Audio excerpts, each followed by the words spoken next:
Well, wonderful. I'm just going to go ahead and move along. And so, first of all, I just wanted to mention we lost two of our members pretty recently, and one was Judy Steerand. And thanks for many of you who contributed some plants to put on her natural burial site. And so we really miss her. And then also Ruth Jones passed in August and very unexpectedly. So anyway, we've missed both of them quite a bit. So all right, so we'll go ahead on to Shirley Pinkham. Are you ready, Miss Shirley? Sure. What do you want me to do? Okay, if you would just tell me when you're done talking about the slide, then I'll go ahead and move on. Okay. Well, Mateliad, this one I got actually the seeds from the seed swap last year. And this thing bloomed in May while it was still in a pot. Tiny, tiny, tiny bloom, this big. But it was really charming. So I've got it in the ground now. I have two of them. I only got 6 seeds and 2 of them came up. So they're planted in the ground and I'm really excited. This plant, it gets only about 6 feet tall and it dies to the ground every winter. So I thought it was really interesting. And I noticed there are this carolinensis and also obliqua, I think, variety of Montelia are going to be at the seed swap. So if anyone's interested, head for them. I will be too. I will fight you. Okay, next. It's also a host plant for monarch butterflies. That I did not know. Good. And this is Melanthium. This is one of my favorites. I got the seeds for this from Prairie Moon. I got seeds from Prairie Moon Nursery, and actually I did buy the plants bare root because the seeds, it takes a couple of years before they get to flower. So this is from bare root. And it gets, mine are 3 feet tall and they hold their bloom for quite a while and then they turn green and then they turn kind of reddish and then they turn sort of dark and then they get the seeds, which are long and flat. So I will have some seeds of this at the seed swap. It's a really cool plant. That's cool. Partridge pea, Prairie Moon Nursery for a couple of years was giving away seeds of this for free. And I tried to grow some and only one came up, but it seeded, I planted it and it seeded around. And so this past year I had quite a few of them. They're really, really short, but they're very cute. And I think they're a host for some butterfly because Prairie Moon Nursery is really keen to get them spread around. I do not have any seeds of this for the seed swap, but you can easily get them for Prairie Moon. They have lots and lots. So that's that. Oxalis. This one, actually, this is, I got it from Prairie Moon Nursery, and it's supposed to be Oxalis violacea, which is native to the US. They said theirs dies back in the summer, but and I got these as bulbs from them. Mine was blooming until 2 weeks ago, and it does the bulbs offset, so you end up with this nice little clump, and then you can divide it and then you get a couple little clumps. At this point I have about 6 clumps, and it also does seed around a little bit. But I find it really charming, and it will bloom the entire summer and fall like that. So this is one of my favorites. Yes, wild lupine. These things, I got the seeds for this also from Prairie Moon Nursery. They germinate easily. Oh man, I had a whole bunch of plants, and when I planted them, you have to plant them in very well draining soil, fairly dry, and you don't water them too much because they don't like a lot of water. I had some animal dig them up multiple times, which was really frustrating, but several of them survived and they made it through the winter. And this was the second year, yes, for them, I think. So I do recommend them. I think I have seeds for the seed swap of this, but you can also get them from Prairie Moon Nursery. I really like it. And after a rain, the water drops will collect in the middle of the leaf rosette and it looks really beautiful. So it's pretty cool. Next. Tall larkspur. I wanted native larkspur so badly. And I got these seeds also from Prairie Moon Nursery. It's kind of, it has been my source of seeds, although I'm trying to find other places more local. Because, you know, Prairie Moon Nursery is in Minnesota, for crying out loud. It's very cold up there. So some of their stuff is probably better suited to the north than here. But I've had good luck with it, and I'm pretty sure I have some seeds of this. It gets maybe 2 feet tall and very pretty to my taste. Germinated, not a whole lot, but it will germinate. So you can try it from seed. Pretty cool. Does this bloom the first year or does it take 2 years? Mine bloomed the first year. Cool. My lupine bloomed only the second year, as I recall. Next. It's fine. Is it not moving? Ah, yes, this one. I love this. Somehow I heard about it. I got the seeds from Native Plant Society, but I cannot remember whether it was the Triad one or the Southern Piedmont one in Charlotte. Charlotte also has a lot of seeds all the time. And only one of them came up, but it came up into a plant which is 4 feet tall. Bloomed the first year. This is the second year it's bloomed, and I have seeds. I will bring some. I just got them, and I hope they're dry enough. So we'll see. But you know, you have to wait till the seeds mature. So anyway, I like this one a lot, and it is endangered. That's why I decided to try to grow it. It does grow well here. Made it through the winter just fine.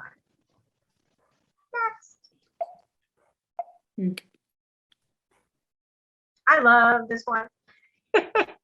I got, I think I was crazy. They were on sale. I got 3 of them from Plant Delight's Nursery in Raleigh, you know, Tony Evans' place. And he does a good sale on them, but they seed. It's really funny. They will flower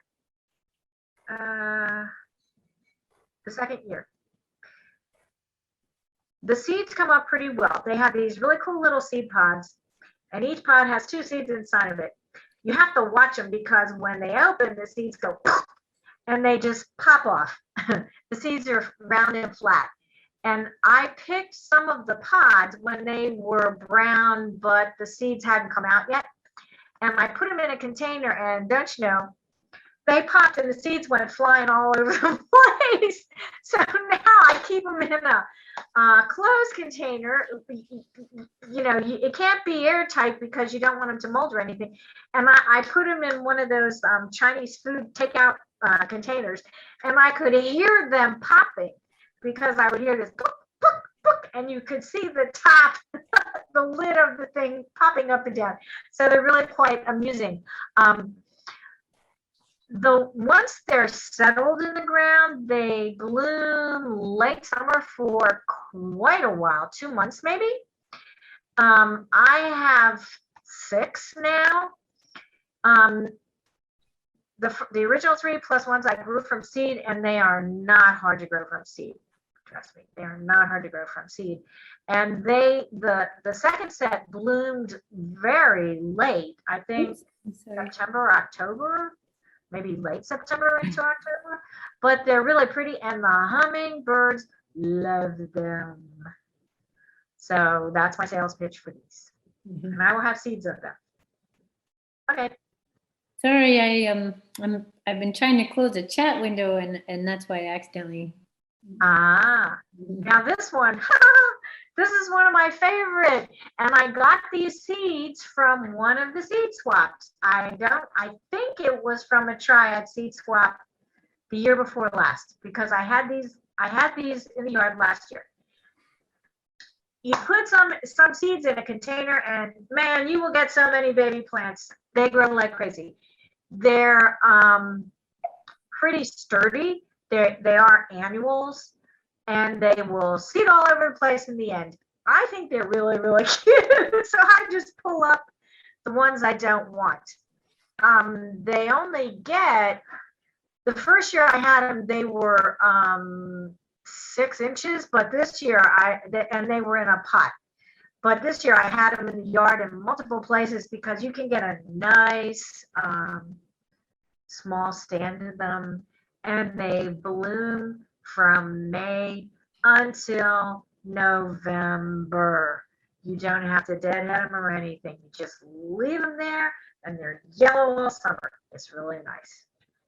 So I like this. And I have seeds of them for the swap. Next. But they will spread it.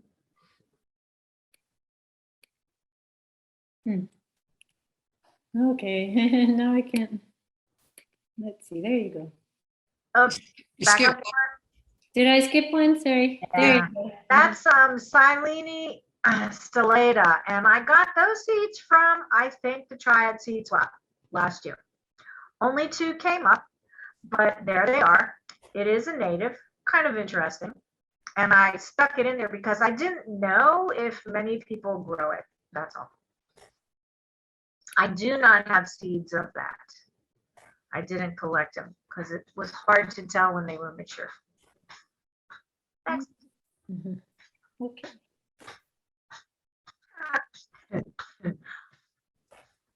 Snuck up on this flower and I thought it was so pretty. It was so symmetrical. You know, when you see what nature does, it's just amazing. So everybody knows what Southern Magnolia looks like. I just thought that the center of it was so cool. That's all. Nice picture. Thank you. I was really happy with it. Well, Margaret is next. Are you? Oh, there you are, Margaret. Super. So let me get that playing. Well, Yes. ready? Ready.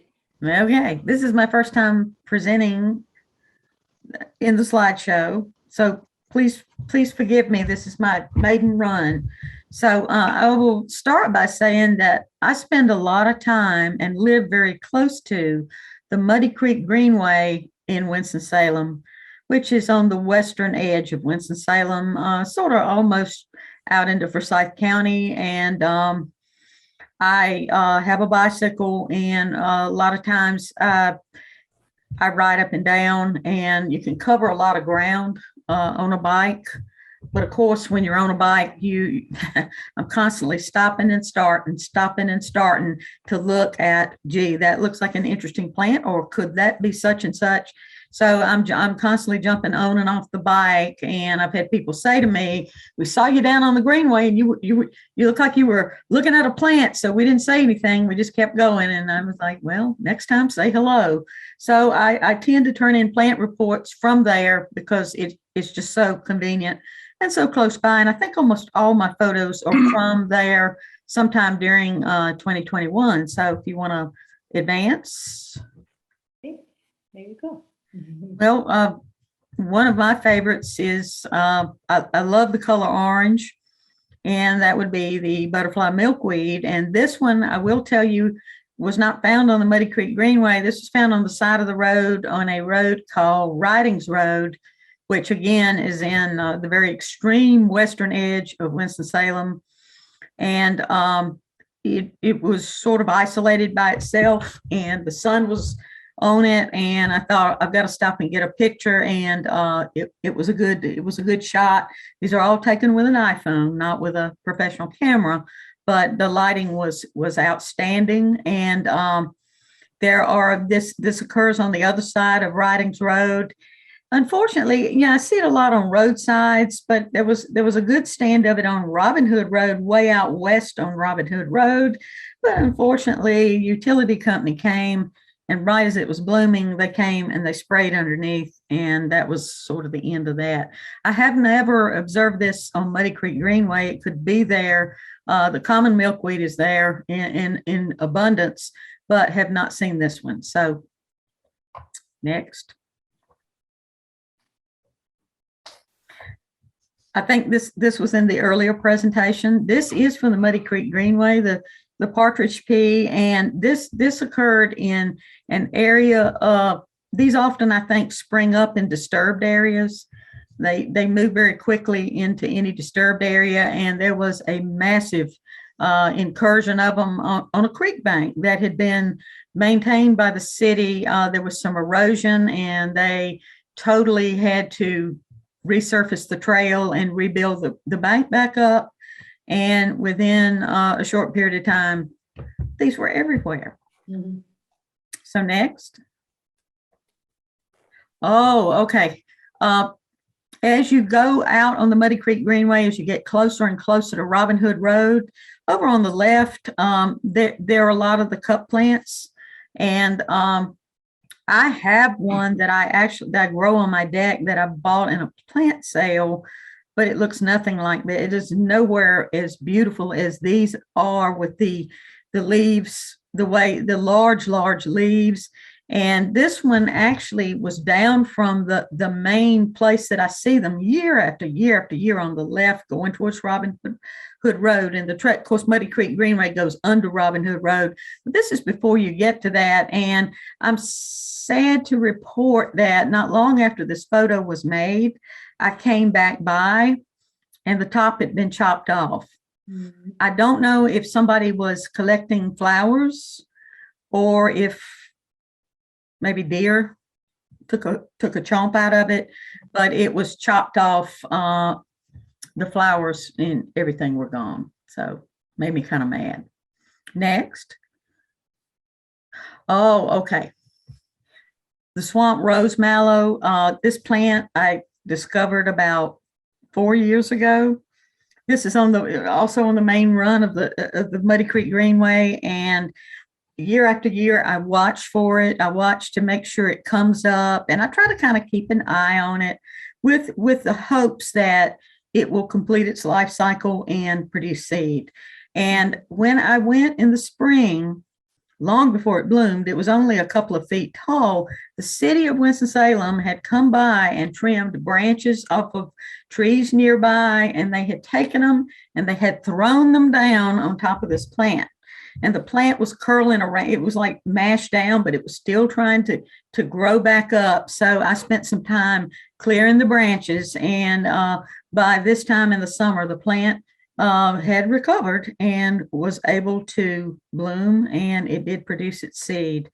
And there are a couple of other places that it has occurred, and I watch for those, and almost always they fall victim to the city's mowing along the edges or around bridges on the Greenway. They get sprayed. But this one is in a place where they typically don't commit too many violent acts against it. So next. Oh, okay. Now, part of the Muddy Creek Greenway is the Cedar, I call it the Cedar Trail Connector, and it runs from the main part of the Greenway up to Cedar Drive. And that is a very rich area. There's a small stream that runs through there, a floodplain, and you see a lot of interesting plants along there. Some like this native, and some not so welcome because I've seen some vinca, and I've forgotten, is it the fig buttercup? I've seen probably things that were washed down during, and the entire Muddy Creek Greenway, I mean, it's a watershed area. This little stream that this was growing along runs into Muddy Creek proper, and the area is very, very prone to bad flooding. I've seen some incredible floods, but the mayapple is growing all along this floodplain. It's present in a few other places as well, but this is the biggest area of it. And yes, it does spread.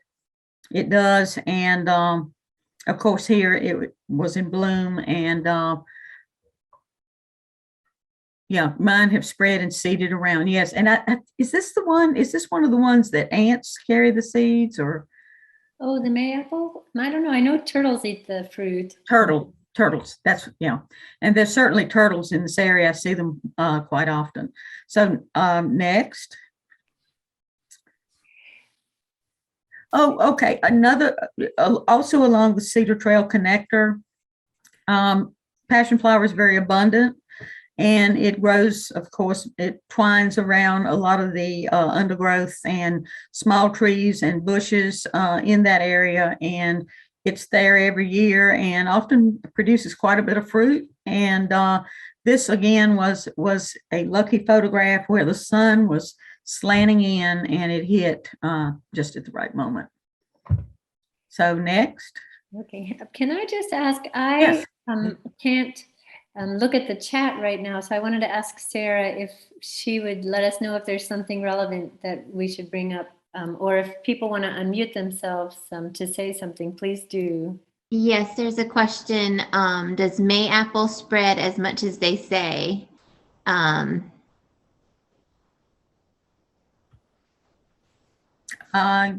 I'm not the expert. I know what I've seen on the greenway. It fills in, definitely. It carpets out. I've not grown it in a garden setting though. Okay. But, it's ephemeral, so even if it, comes up, you can plant other things with it. And so. Well, I think it depends on how much moisture you get. On the way she described the greenway, there's a lot of moisture. And mine, I've had some 15 years that only have like 5 or 6 stems. So mine haven't spread that much.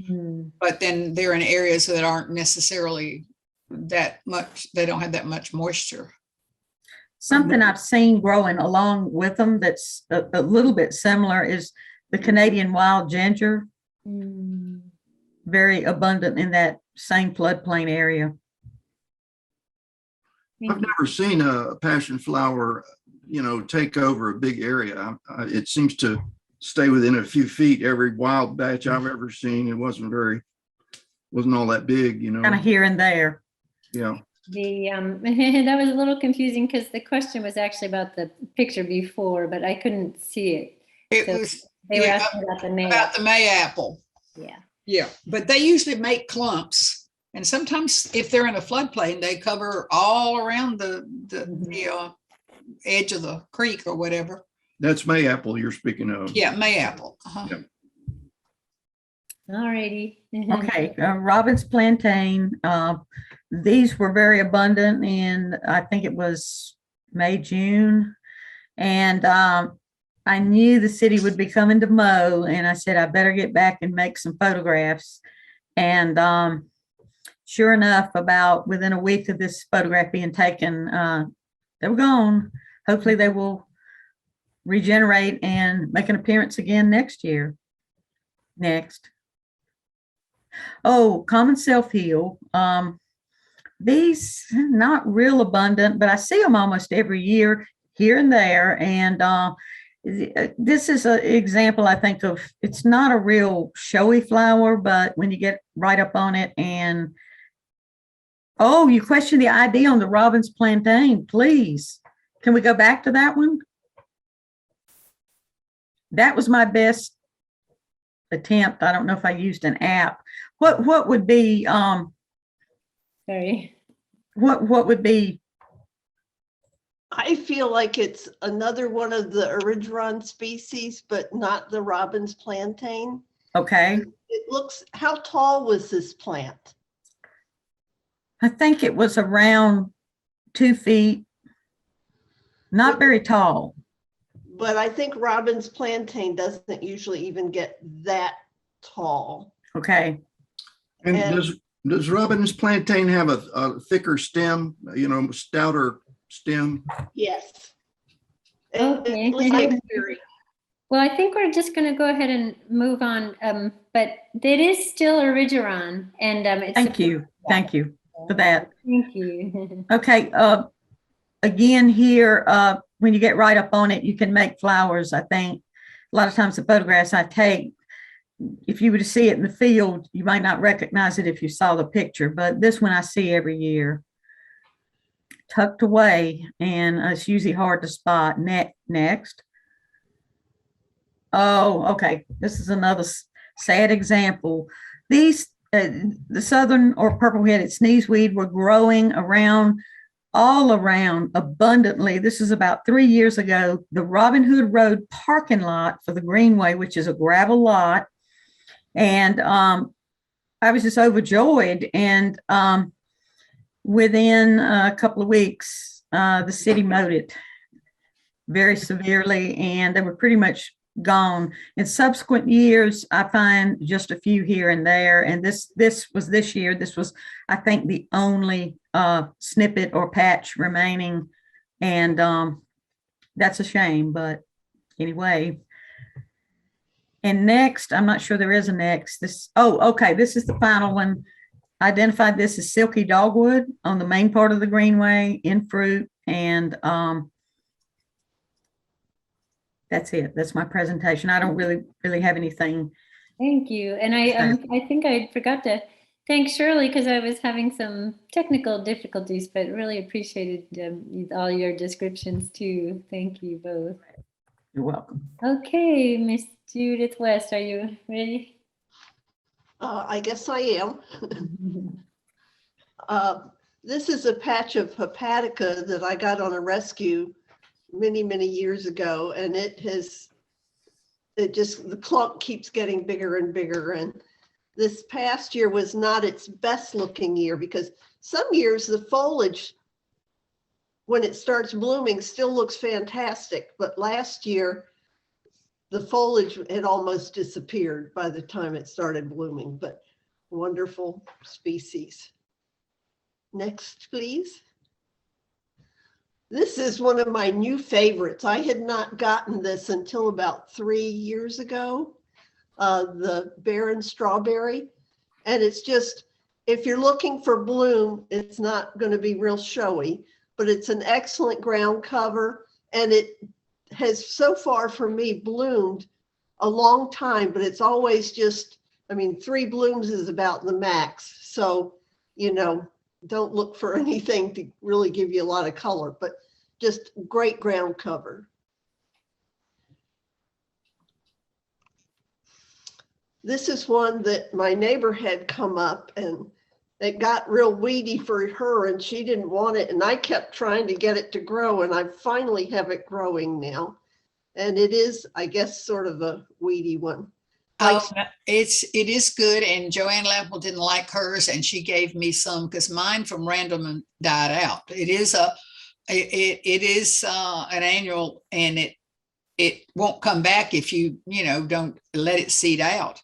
And so mine went away, and now I have more because Joanne decided she didn't like it. So anyway, I'm with you, Judy. It seems to like disturbed places. So. Right. The shooting star, I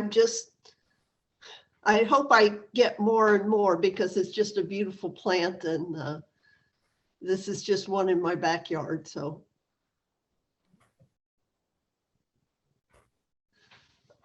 fringe tree, I think most everybody knows it, but I don't know how many people really look at it up closer, and I'm sure some people with their fancy cameras could get even closer, but I just think it's kind of fun. And I don't know if you all know, but supposedly you can tell the sex of the fringe tree. There's male and female trees, and the males have a longer inflorescence, I guess. And the males have the showier one, and the females have a more compact, shorter one. So I don't know if that's true. This one happens to be a female. So maybe if it was a male, it would be another couple inches longer. I don't know. It's just a little bit longer. Sarah, I still can't see the chat, so I hope you'll Sure. chime in whenever there's anything.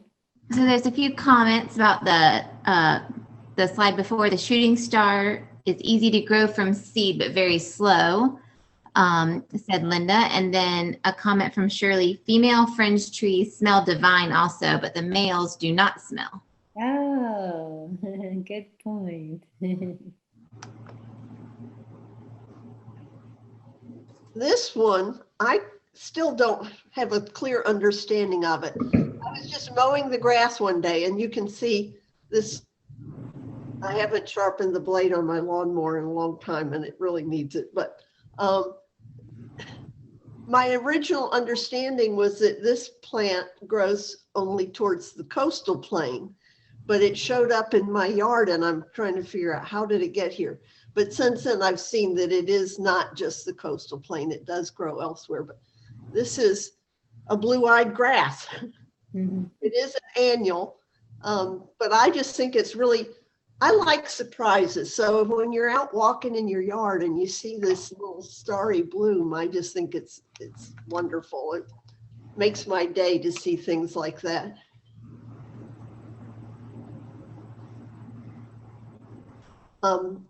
This is golden seal, and this is the fruit, and you can see it's sort of nestled inside the leaf blade there. And it's one that I first learned about when I was first getting into native plants, and I just thought, oh, gotta have that, gotta have that. But I didn't think I had a place where it would grow. But then when I did get some, it's growing and it's spreading, and I should have collected seeds, but I didn't get to it this year. So the next slide is of the bloom. This is the flower of it before the leaf expands all the way. And this is one that's also used medicinally. I don't know exactly how and what it's used for, but golden seal is one of those plants that has quite a history. And as a pollinator person, I think it's so interesting. Those are all the male parts. They're not actually petals. It looks like, anyway. And this one, Nancy can probably talk to more too than I can. She gave me, since she was moving, she gave me a whole bunch of things with seeds that she'd planted that hadn't yet come up. And this is from one of those plants.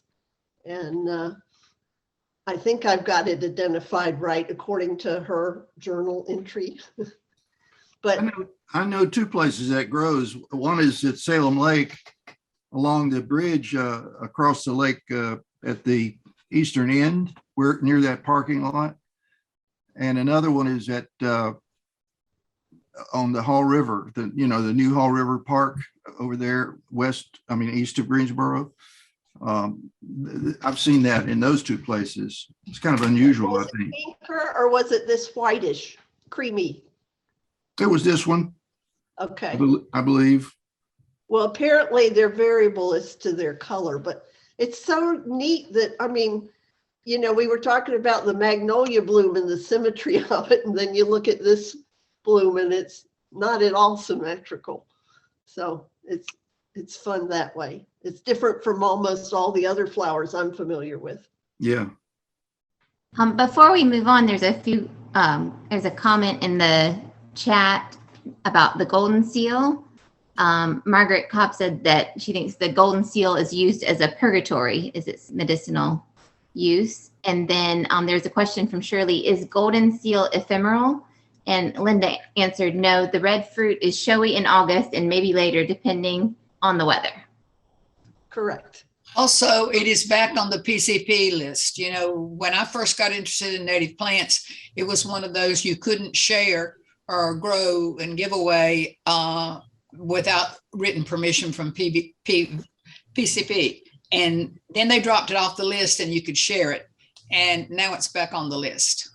What is PCP? What is PCP? Plant Conservation Program. I see. It's one of the legal arms of the State? State, yeah. Mm-hmm.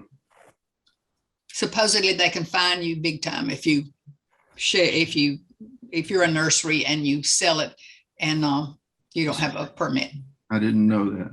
Well, there are quite a few plants on that list. Oh, Well, you're right. Okay. So thank you, Judy. And are you ready to go, Linda? Yes, I didn't make up. Okay, Hepatica americana, as Judy said, it's an early bloomer, and I have quite a few. And most exciting thing I can say about this one now is, or this particular genus, is that since I actually rake you all who've been out to my house know I'm not a gardener. I don't do much, but I actually rake my paths at least once or twice a fall.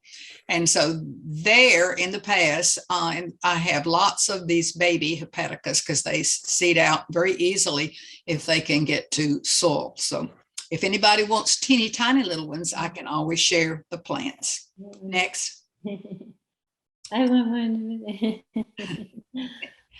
Okay, I love the bluebells, the ones that are what we'd consider the normal looking ones, but I also like the white form, and I got those from Emily Allen when she was still alive and had her garden, and she wanted to get rid of a lot of hers because she was afraid that they would infect, or change the color when they would cross and maybe change the color. And I think actually they can do that. Judy, you're my expert or go-to person about how things cross and hybridize. So do you know anything about this one? I have not witnessed that. I have a neighbor who has the white and the traditional, the blue. Yeah. And hers do not seem to have changed or seeded out with anything new and different, but okay. I only have the regular straight species myself. So, and I guess the white form is the straight species, but it's just the white form of the straight species. Right, it's supposed to be, right. Next. Okay, the Phlox solonifera, the white form, I really like it. It spreads a great deal. I've given a lot of it away. I see Ken's comment about Emily's plant. Yes, Emily was afraid it was going to do that, right? But anyway, back to the phlox. Hopefully I can get some to put in our plant sale that we have in this year. I think it's not going to be at Hagenstone. I think it's going to be near Charlotte. And the Charlotte group's going to take care of it. But I really like all the phloxes, but I particularly like the low growing ones, the varicata and stolonifera. Easy to grow. I must like white too. Okay, this is a plant I got on a rescue by accident. I never tried to rescue this plant because I didn't think it would do well down here in the Piedmont because it really likes cooler temperatures and of course a lot of moisture. But apparently I got seed in with something else, and then years later I now have 3 or 4 plants of this. So it's not one I recommend that you would get for here in the Piedmont unless you think you can meet its requirements. Next. All the Adamasco lilies I have, and I have quite a few, are from rescues from long ago, and they do really well. Or I have them down near a ditch that feeds into the lake.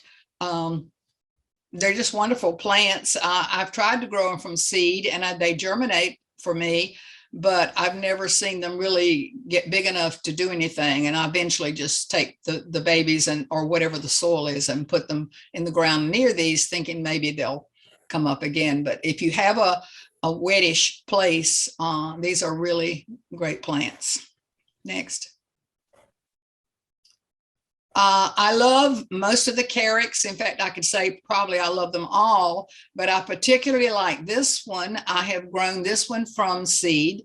I think I actually have a few seed and Judy has some seed that we've put in for Saturday. And those, of course, are the fruits there. And to me, they were hard to get to clean for you all. So I always say if people clean the seeds, that means they really love you, because some of the seeds are really difficult to clean, and this really hurt my fingers. So Anyway, but I love the carrots. This is fairly tall. It's about 12 to 18 inches tall, depending on where you have it. And it'll grow in the shade. I've tried it in the shade too. It's supposed to have sun, but in the shade, it's done fine for me. And Sarah, I see there's a couple more comments just in case. Let's see. There's a comment back about the golden seal. Ladybird Johnson Center says golden seal and American ginseng are the most collected of Eastern North American medicinal herbs. Over collecting makes it scarce. Mm. And that's probably why they put it back on the PCP list for North Carolina. And then there's a comment from Ken that I think Linda addressed about, I'm not sure which plant this was about, but the white version hybridized to form a gray version. The Virginia bluebells. But I worked at Emily's when Emily was still alive. I helped out there and I never saw any of the gray ones. I'm not so sure it wasn't all in her mind because I did not see any gray ones.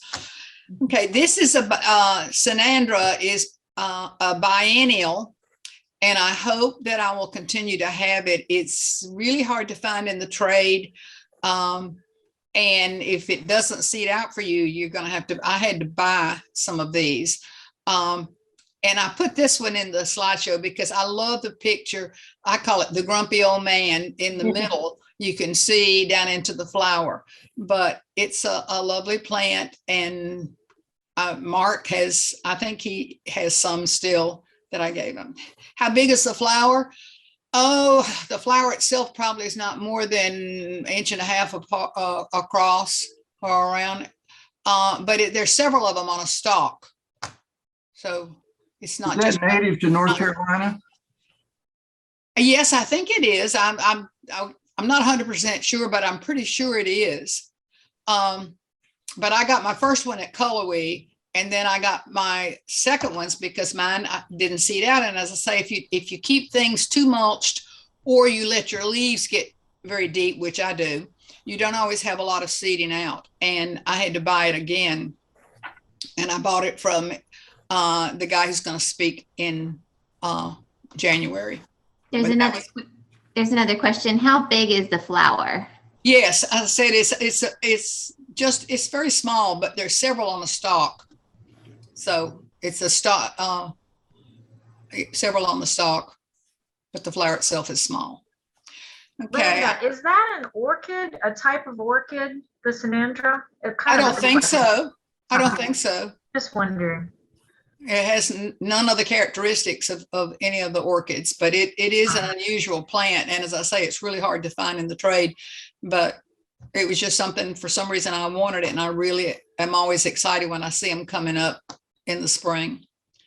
Okay. And this is just a typical Iris virginica. And if anybody I've got to divide mine. If anybody wants any of the plant and not seeds, although I've grown iris from seed, but got a lot of this at home, and I really do like it.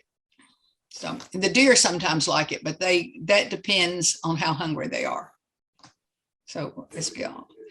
Okay, and this is one of my DYCs, which I have trouble identifying, and I did get some plant apps actually to entertain myself during the beginning of the pandemic.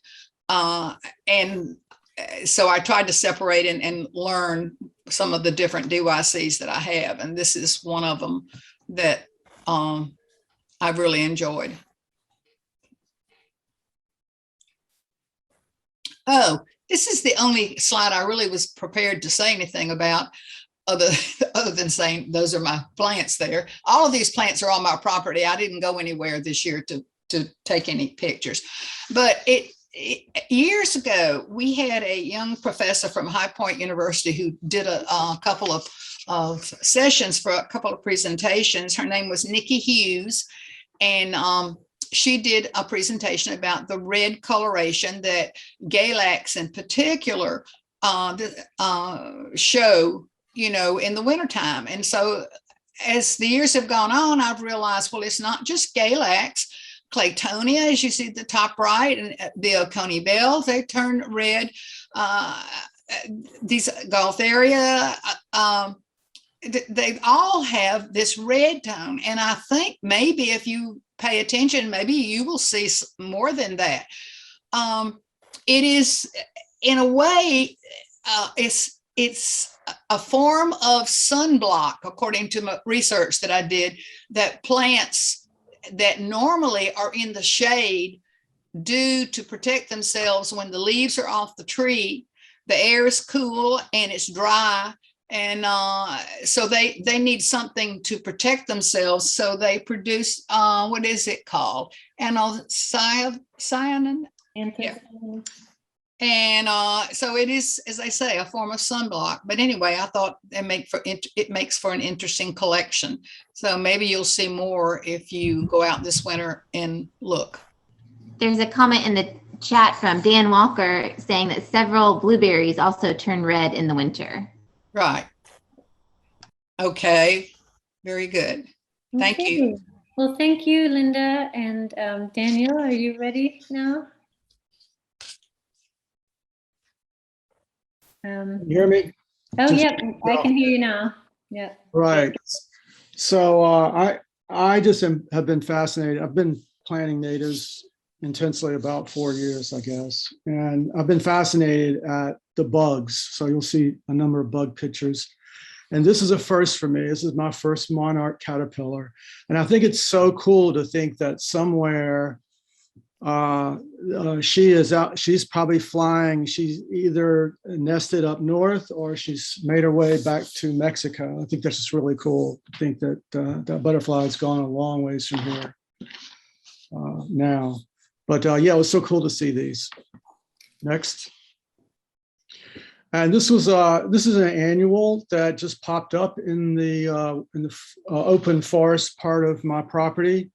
That I just think the pods are really cool. They look a little bit like Chinese lanterns, which they are related to, I believe. It's in the nightshade family, which a lot of, I guess, tomatoes may even be in that family. A lot of poisonous shrubs and the tomatilla, but pretty cool. And this was a new one for me, and I only identified it because I saw it growing in Diane Lastly's yard. And she pointed out to me, she said, I think it's called glass plant or something. So I looked up and eventually stumbled on it on iNaturalist or something, Canadian clearweed. And you can't really see the stems too well. The leaf stems, you can actually see that pink color. They're actually transparent. It's real interesting. And it's an annual. And again, it just came up on its own underneath another tree. Hopefully it will seed out. It was in my garden, and I also saw it in Diane's woods. Pretty cool. Okay. And again, another beetle. This is you have to get the names right here. And I hope I'm not a plant expert nor an insect expert, but this I believe is the swamp milkweed leaf beetle. Which was eating, I somehow managed, I've had terrible luck with milkweeds, but I somehow managed to grow a purple milkweed this year. And there it was, eating the flowers of the milkweed. And I hope it's not an endangered species of leaf beetle, because this one didn't live very long. Next. I think this is called a great digger wasp. I see them all the time now. They love to get on the pitcher plants that I have. And this is on a mountain mint, but those beautiful iridescent blue wings are really cool. And you know, it's not till I grew stuff like mountain mints and milkweeds that we saw much of that. And then this was a nice, you know, you plant a lot of these flowers, natives, and you kind of hope they'll kind of grow together and look pretty. So this one came out really nicely. We have a couple of the Rudbeckias. I think that's Henry Ellers in the middle, a medium tall Rudbeckia. It's a short version of it. And then I don't know whether that may be the swamp Rudbeckia or just the plain old brown one. It's a short version below it. And then on the left, you can see just starting to bloom, the Eryngium aquaticum, and of course the seashore mallow, because I have a lot of ditches and bogs and stuff. And the seashore mallow was just spectacular this year. Absolutely stole the show in the garden. Okay. And then this is a newcomer that I got. I may have gotten this from Ian or somewhere. Anyway, the wild senna. This is Senna Hibocarpa. I think I've got some seeds this weekend of it. And I also saw someone was bringing Senna Marylandica. I'm not sure I can tell them apart. I only know this one because it was on the label.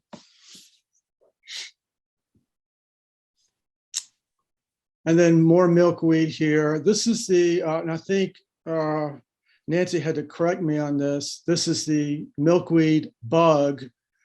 And it's very, if you look at them really closely, you can see that some of them are a slightly different coloration. They're at different stages of maturity. Each time they molt, they change a little bit. And it's on the butterfly milkweed, which we've seen in other people's gardens.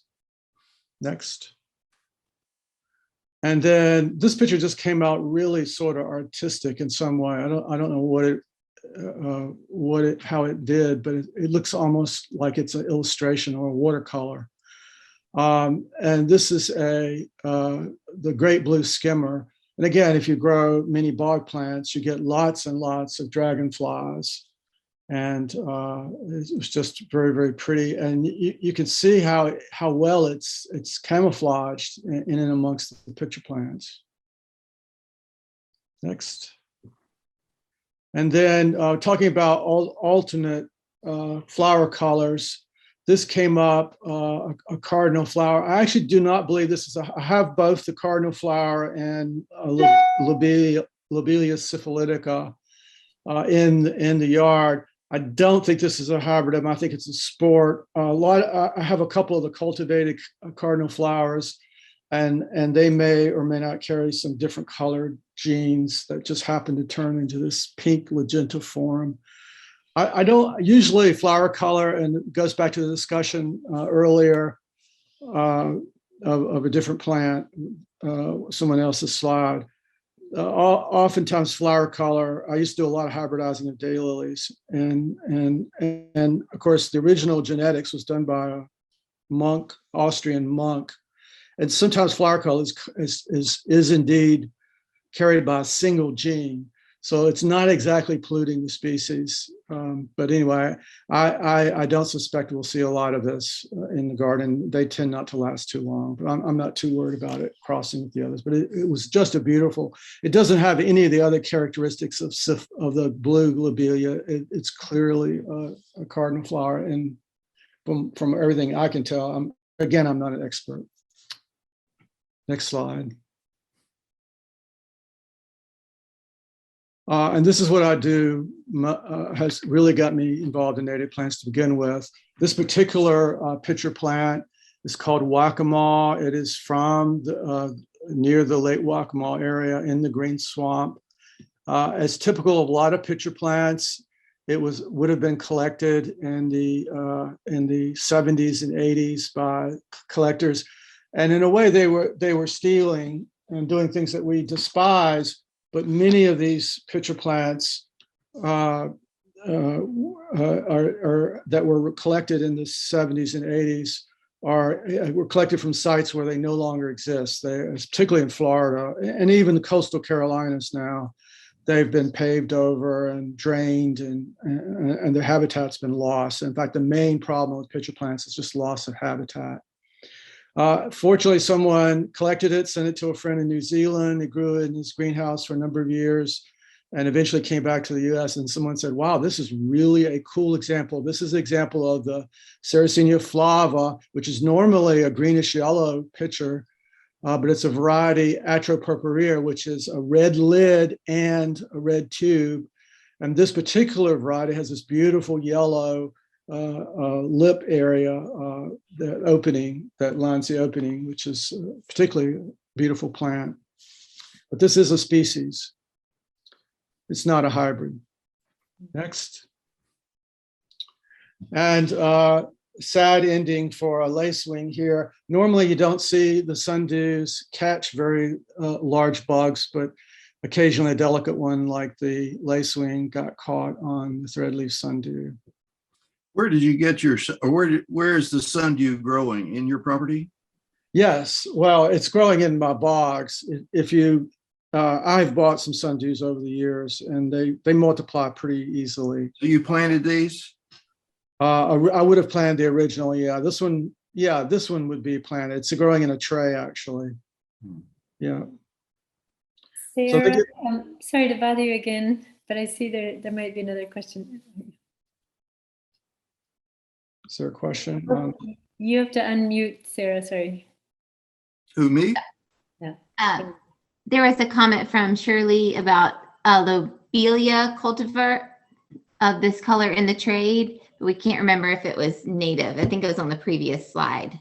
Okay. Yeah, he's you know, everyone feel free to unmute and just comment. You know, sorry that I'm having technical difficulties and I can't read the chat, but it'd be great to hear from you anyway.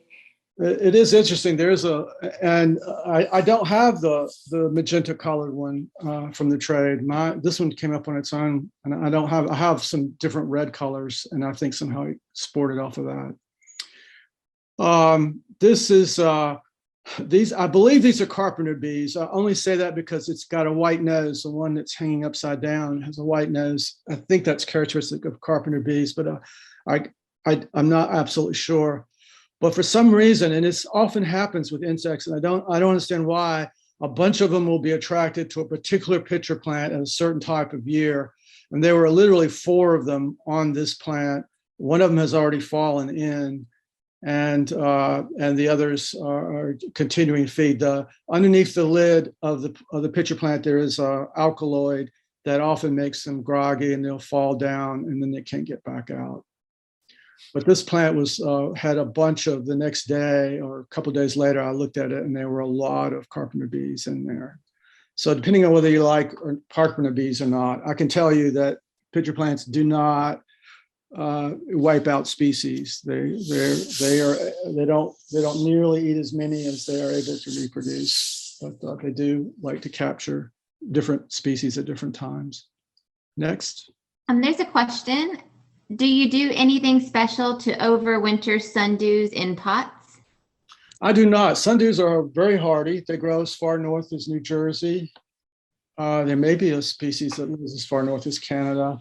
So I have 3 sundews, filiformis, which you saw, and then the little small round one. I think it's rotundifolia or something, and another one. They're very hardy, and I don't really need to do anything. The main thing you want to do is take them out of the water. Our natural humidity that we have in a wet spot, low-lying spot, is enough for them to get through the winter.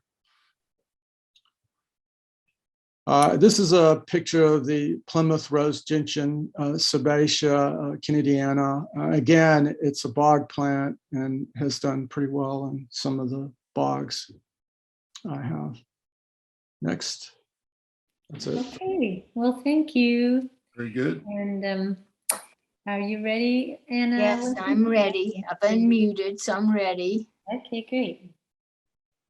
So, well, we were hiking at Craggy Gardens and had gone down this really rough trail, and I'm always on the alert for something I think is Angelica. So I'm assuming it's umbel-like, and I think the flowers are all gone, but it was a real pretty plant. And I love that little spider red, and I'm not sure what that is. It's probably on the tree or something there, but it was just a nice picture, I thought. So next, please. And I participated in the fuzzy butt survey that the Herb Society of America notified people about it. And what we did was from 3 to 4 one afternoon, it turned out to be a Saturday afternoon, we looked at our plants and we counted the bees or wasp or whatever happened to be flying in there. And I have a sunbed that has some native plants in it, and this was a solidago. So that got put in by New Earth Designs about 3 years ago, and I have distributed that plant to numerous people because it's quite prolific. So and there's one of the bumblebees that was on the plant in my survey of them. Next, please. This is in the backyard. I've had it for a long time. I was disappointed in that the little purple seeds, flowers didn't go around the stem. So I'm thinking it is, I'm not sure what species it is, but someone has given me another one. Most of the things I've bought, and I bought this one, but a lot of the things I have, people have given it to me. So I have one that's growing in a pot now, and we'll see what it's going to be like. So any rate, that's the last. And then this, someone gave me a little teeny tiny plant, which then turned out to be over the summer about 15 feet tall. And when they gave it to me, they said it was a Helianthus schwartzeni. So maybe it is and maybe it isn't, but it's a real tall, beautiful plant. And then the Rudbeckia that I have, they move themselves around the sunspot that I have, and they'll be in one place at one time and another place another time. And I do have some cardinal flowers kind of back over there in the right hand corner of that shot, and that was a door prize that I won at a native plant society meeting. So I have a lot of plants that came from door prizes. So I appreciate all those that donated those plants that I can have. So next, please. All righty, we're going to see a series of heron shots. And it was in the Indian River in a little kind of alcove. And there are generally mangroves, and there are generally 3 species of mangroves that grow along the banks of the Indian River. And this is a little kind of just a small little area there. And the manatees, I have a lot of great shots of manatees that overwinter in this area.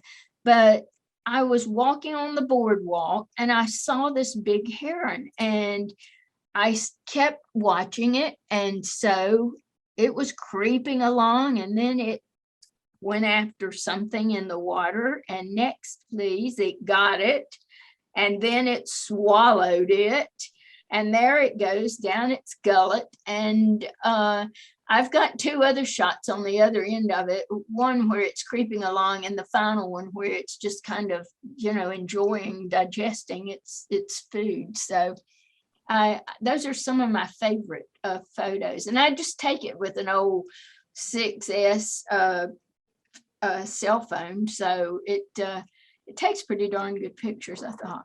Thank you. Next, I don't think I have another one. I think that's all, but I think That's there might be a question. Yes.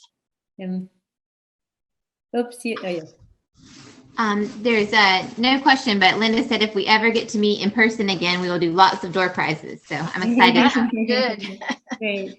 Thank you. Well, thanks again, Anna. And Thank are you. ready, Stan? Yeah. Go ahead and put something up and I'll maybe be able to talk about it.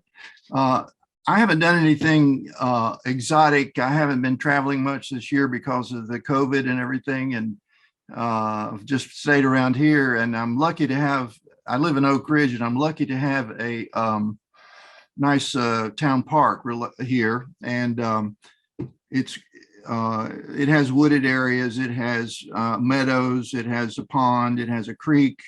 And now recently, as I'll show you in a few minutes, it has a new section that used to be well, it still is a hay field.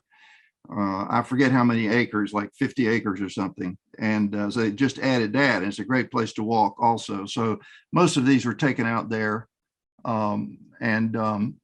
I don't know why I put this up, except somebody was asking about pokeberries, and it occurred to me that not everybody knew about them somehow, but I know all of you do. But anyway, I thought this was neat because it showed two stages of development in the pokeberries, and it grows out there in the meadow area in the Oak Ridge Town Park.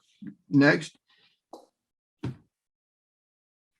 And I was surprised to see these growing in the woods out there in the new section of the park, these scuppernongs, which we call them scuppernongs, but they're in the muscadine grape family. And I don't know if these are wild or not. I think they are, but there was a huge, they're just hanging from the trees in great abundance, almost like a kudzu vine. And so I took this just to show so you can see the grapes there apparently growing wild. So next.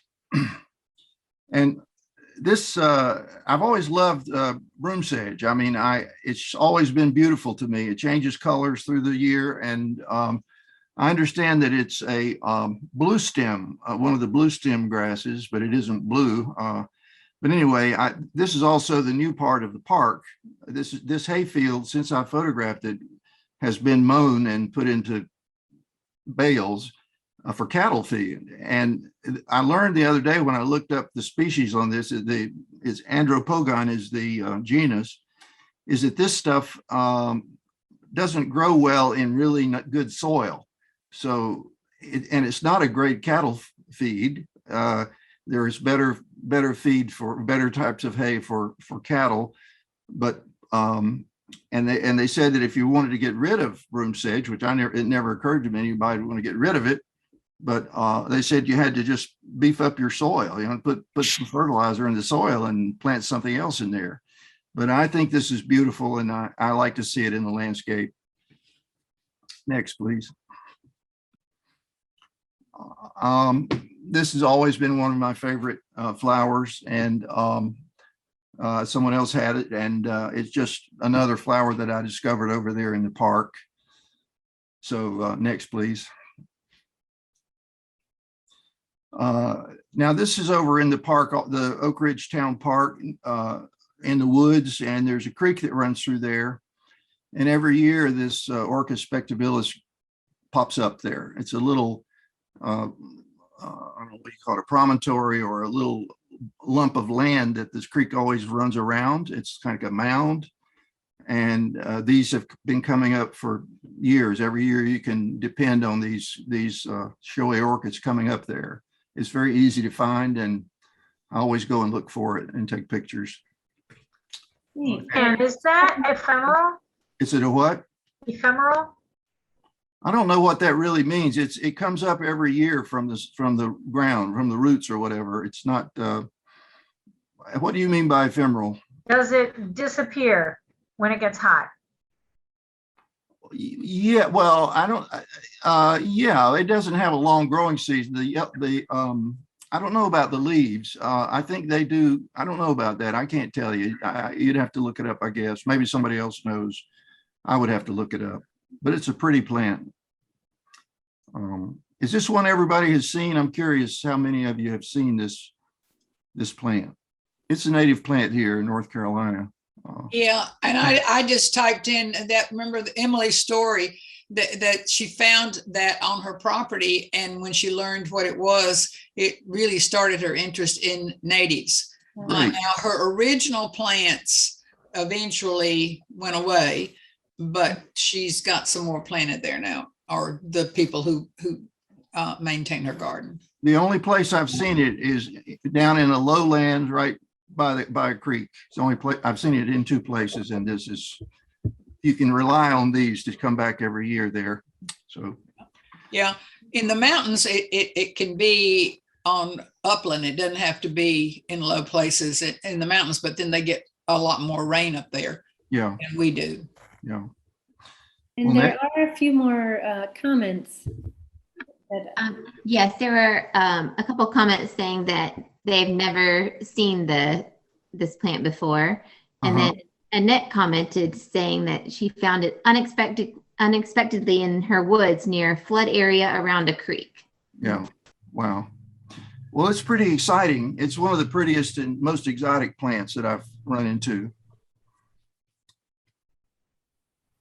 And this is from that hayfield again, and it just it's just for the beauty of it. I shot this. That's dogbane or Indian hemp, the red with the red stems and those yellow leaves out there. And I just thought it was really pretty, and so I shot a picture of it in that hayfield. It's all been mowed over now, but that was earlier in the fall. Sorry, I didn't mean to go ahead. And this one I took out there also in that same area. And it was a day in early November, I guess. I don't know the date right now, maybe the first week of November. There were 3 monarchs there feeding on the asters. And that was very unusual. I hadn't seen any monarchs all summer. And there they were. There were 3 of them. And it was, I guess they're headed south. But anyway, they were getting a snack there on the way south, I suppose. And that's it, I guess. Oh, now this one was not taken out there at the park. This was taken in the backyard of one of my friends who has a low swampy area. And I had never seen this little sprout of a skunk cabbage before. And we had to rake leaves to find it down there. He knew kind of where they were, but we got our rakes out and raked leaves off and found this little thing. And I wasn't sure that was skunk cabbage, but I looked it up. I use Google image a lot, and I was able to find this on there. So we're going to watch it. And this was just a couple of weeks ago. So I don't know when to expect the little hood to come up, and it might be January. I'm not sure, but I was glad to see that he had 5 or 6 of those down there. Does anybody know when to first expect those hoods on the skunk cabbage, the flowering part? Probably January, but Ken probably knows because he gives a tour of the southernmost population, I think. Mhm. I have seen them in late January and February and into March.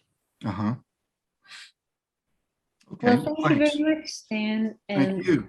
is Lisa here? Lisa Gould? She was traveling when she sent her pictures, so maybe not. Lisa? Okay, well, we'll just go through those. I can't see the full screen, so would someone else like to? Sarah, do you mind Sure. saying what it is? So the first slide is smooth yellow violet in fruit. And this is from her yard, May 25th, 2021. Anybody that knows more about this than me wants to chime in, feel free. I've never seen it before. Oh, this is in seed. So I'm sure you've seen the little yellow violets. Oh, I see. Yeah. Okay. The seed has actually dispersed, but you can see the little green part is the seed that is formed. What are those orange things? Are those? That's after it dried out and popped open, and that's what's left. Okay. Thank you. How tall do they get? Maybe a foot. What would you say? Maybe between a 6 inches and 12 inches, something like that. They're a little taller than some violets, I think. Does it have a yellow bloom? Yes. Okay. The next slide is bloodroot. And this is from the Emily Allen Wildflower Preserve, March 13th. And again, if you have not been to Emily Allen's place, you need to go when they have open house. It is really a wonderful. Yeah. The next slide is spotted St. John's wort, sidewalk edge in Winston-Salem, June 28th, 2021.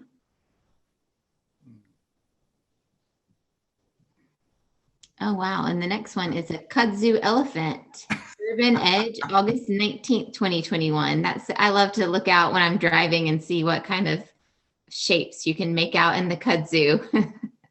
So, I'm going to just chime in. Lisa's the person who compiles the monthly flora list if you send in your observations. And then she also is the person who writes the little half page or so in the newsletter about invasive plants when they come up from the state chapter.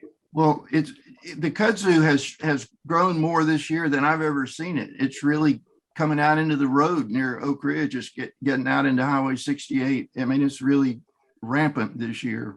Well, you remember we had more rain to me this summer than we've had in a lot of other summers since I've been interested in plants. So my liriope certainly went everywhere. I have also heard that some of the invasive vines are doing very well with all the pollution and the global warming. They like it. So if we could find a good use for kudzu, I guess we could maybe get rid of some. I've heard you can eat it, but I'm not going to be the one to try it. Yeah, in Japan they eat it, I've read. Some people make paper out of it or paper type products out of it. They've had it at Color Week to sell some of them. You can weave with the vines, and the seeds themselves are just like edamame. Oh. They're like little soybeans. But don't eat this next fly. Jimson weed in fruit. Sidewalk edge, September 13th, 2021. Not one to eat. No. You know, I was going to say that Lisa walks around her neighborhood and does a inventory and a plant census around her neighborhood in Winston-Salem. So when she said side of the road, that's what she means. And she walks around on the sidewalks, and that elephant kudzu is right near her house. Yeah. Well, thank you, Lisa, in absentia. And I see Ann Walter Fromson's there. So y'all sit and. Yep, I'm ready.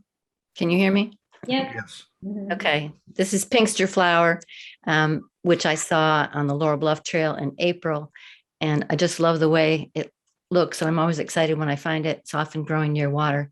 The next photo shows it in bloom, and you can see how long those stamens are.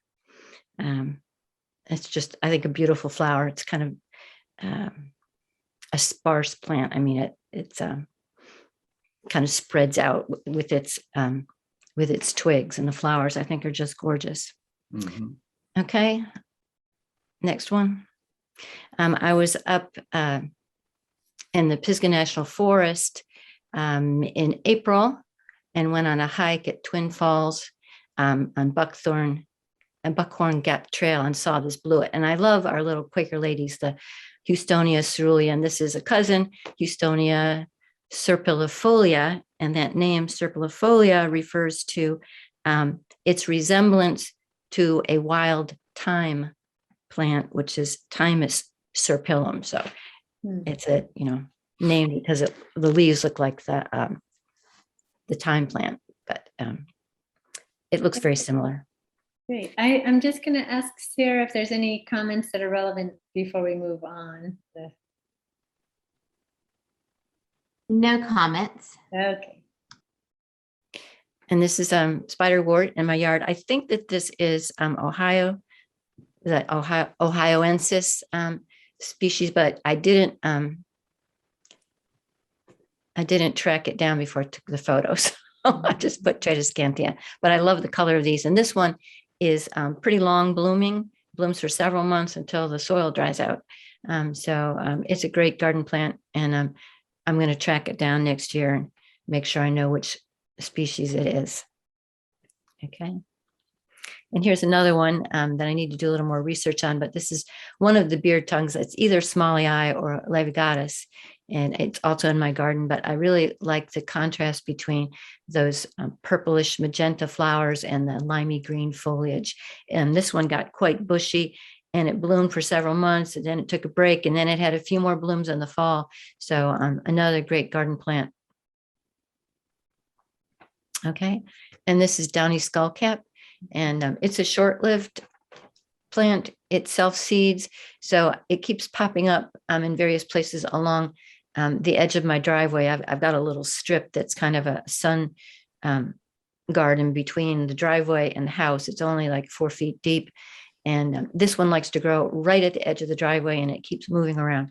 But it's a very interesting looking flower. I think it's quite small, and the little seed heads that are left there are also an interesting shape. Okay. Okay, well, thank you very much. So we lost Judy Steeren this year, but Horst shared a little flash drive with me of some of her photos, and she might have picked different ones. I picked a few to share, and some of them aren't maybe the best. They're not all in focus, but I like the fact that she was looking at texture, and so I hope you'll enjoy her photos. So the bloodroot with a little syrphid fly, and the marsh marigold. She had several really gorgeous photos of the marsh marigold close up. And then this is one that wasn't in focus, but I thought it was such an interesting bluet. I hadn't seen this one. I thought it was really beautiful, especially with the rock. And then the seeds. I know that Linda often brings some of the Halesia seeds to share at the seed swap, and she gives you very precise directions how to get them to germinate, but they really are just beautiful to see in the trees. And then Judy often took close-up photos of insects, and she and Horst donated their photos as cards to the NC Botanical Garden. And I don't know if Horst is continuing to do that or not. And another pollinator visiting her bee balm. And she has a ton of butterfly photos, and I'm always trying to find pollinators on plants, and I rarely get to see the Sebaceous, so it was really neat to see the butterfly visiting. And she's taken tons of wonderful monarch photos that she shared with me when I used to work at the Xerces Society. And I think half of the photos I have in my programs are hers. So I wanted to include one. And then again, just she definitely had the artist's eye looking at texture in flowers. And she had several photos of the Joe Pye weed covered in butterflies, but I thought this one was neat with the movement of that lower one. Okay, and then this is the last one. Sorry, it's nice that we had so many wonderful photographers, but it's a maybe a little longer program than some of us are used to. So hope you're okay with that, but I'll go kind of quickly. So I just thought this was so neat to see. We think of the wild columbine as being a hummingbird plant, but can you all see the little tiny bee up in the neck of the Aquilegia on the right, on the picture on the left? I'm not sure, I guess. Yeah. Okay. And this was a new plant for me. I was staying with my mom a little bit this spring when my trip to Morocco was delayed, and I'd never seen this plant before. So I thought it was an interesting little flower, and I always like the crab spiders. And then I just was so surprised. I've never ever seen a millipede on a flower before. So I just was amazed. Has anyone ever seen a millipede up on anywhere besides on the ground? So I don't know, maybe a bird picked it up and accidentally dropped it, but it really looks like it climbed its way up there and is munching away, doesn't it? And I saw some beautiful blue-eyed grass. And this is not native to North America, but it was native in Morocco. And someone who pointed it out thought that it was Queen Anne's lace, and it's a relative of Queen Anne's lace, which isn't native here, but it is native in Morocco. But this one is actually used for toothpicks. So they sell these little flower heads for toothpicks. And this is our wild rice. And I don't know how many of you have seen it, but the first time I got to see it was in Maryland on the Sassafras River.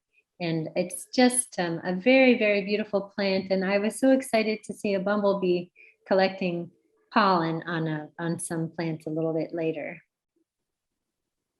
And this is the pollinator garden at the Arboretum. I don't know how many of you know that Steve Wyndham helped install a new section of the Arboretum that is all native plants. And there's also one of the beekeepers, Rob Jacobs, has honeybees that he takes care of there next to that garden. It's across the creek. So you have to cross the creek and walk down the way. And anyway, it's really worth a visit. They have some interactive things for kids and families at the end of it. And it's really a beautiful garden. And I just love the way this pycnanthemum looked next to the switchgrass. Nancy, there's a question about the rice. Is that edible wild rice? Yes. And at the, we now have the Folklife Festival here in Greensboro, but they still held the National Folklife Festival in Washington, D.C. And one year they had Native American, Native peoples from the Michigan area. And they actually brought their wooden canoe and they used special wooden sticks to harvest the seed because it doesn't ripen all at once. And so they use this very lightweight pair of sticks to gently move the rice over the boat, their wooden canoe, and gently use the sticks to pull off the seed that is ripe so they can go back later to harvest again when more of it ripens. And yeah, so that's one reason it's very, very expensive. If you buy, usually when you buy what is packaged as wild rice, it's mixed with other rices. And it's only these very long brown grains. And that's the reason, because it's so time consuming to harvest. And I don't know how many of you have been on the downtown Greenway, but I think about 3/4 of it is finished now. And they haven't used just native plants, but the whole section along Moreau Boulevard is pretty much all natives. And then this is a section where in the past it was mostly roses.